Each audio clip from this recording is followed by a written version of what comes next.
¿Qué tal? ¿Cómo les va? Buenas noches. Este próximo viernes se van a cumplir 41 años del golpe militar de 1976.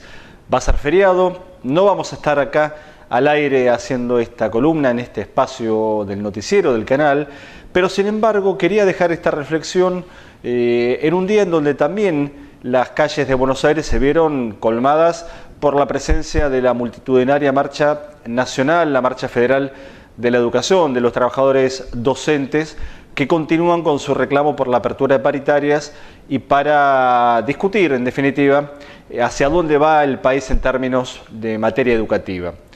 Pero este viernes, decía, en este nuevo aniversario del golpe cívico-militar de 1976, conviene hacer algunas reflexiones en días en donde se discuten aquellos tópicos que hacen a la vida en comunidad. Se habla por estas horas de los inconvenientes que generan la protesta social y los cortes de tránsito. Se habla por estas horas de cómo ponerle límite a los piquetes, a los cortes de ruta, cómo frenar, en definitiva, el ejercicio de un derecho, que es el derecho a la protesta, para que no perjudique el derecho al libre tránsito. Todas discusiones muy saludables que se dan en el marco precisamente de la democracia. Una democracia que nos permite expresarnos en términos de representación de intereses, en términos de aspiraciones y en términos de proyecto de país.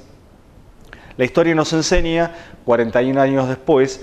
que más allá de la enorme tragedia colectiva que significó para la sociedad argentina la dictadura cívico-militar, con su trágico saldo de 30.000 desaparecidos, de miles de asesinados, de miles de exiliados, el proyecto económico y social de la dictadura argentina vino a transformar las raíces estructurales de nuestro país, de nuestra economía y de nuestra sociedad. Algunas cosas las logró, otras quedaron truncas, pero los datos de la economía de esos años, con su saldo de pobreza, con el crecimiento de la deuda externa, dejaron bien en claro a la vuelta de la esquina cuál era el verdadero objetivo de la dictadura militar. Claro, en ese entonces pocos podían advertir a qué había venido la dictadura. El país vivía una época de violencia política que tenía ya algunas décadas y que se desarrolló fuertemente en esos años 70. Hoy el contexto es absolutamente diferente, pero sin embargo el llamado de atención que me gusta en este momento pensar en conjunto con ustedes tiene que ver con preguntarnos y preguntarles a nuestros representantes, los del oficialismo y los de la oposición, los que hoy están en el gobierno y los que estaban antes, cuál es su proyecto estratégico para el país, cómo nos tenemos que preparar como sociedad para transitar los próximos 10, 15, 20 años, porque los cambios en un país se dan en términos generacionales y si uno piensa que una generación, está esto considerado de esta manera, involucra aproximadamente unos 20 años de la historia de un país,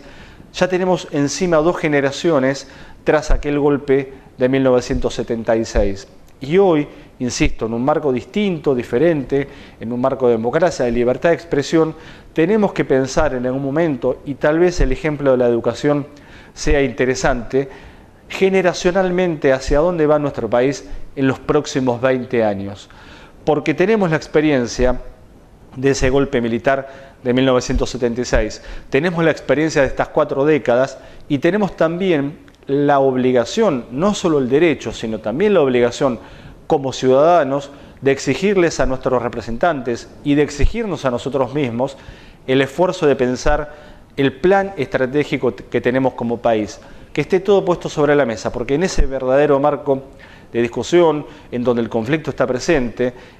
vamos a poder saber exactamente dónde estamos parados, pero básicamente hacia dónde vamos. Así que aprovechar esta fecha de reflexión, en donde algunos de los temas centrales de la sociedad son discutidos en las calles, en los medios de comunicación, cosa que hace 40 años no podía pasar definitivamente. Se lo dejo para compartir esta reflexión. Que tengan un buen fin de semana y en este feriado del 24 de marzo tener presente que no es solamente un día no laborable, sino fundamentalmente un día de reflexión, no solo sobre el pasado, sino básicamente, y esta es la gran posibilidad que tenemos, para pensar el futuro.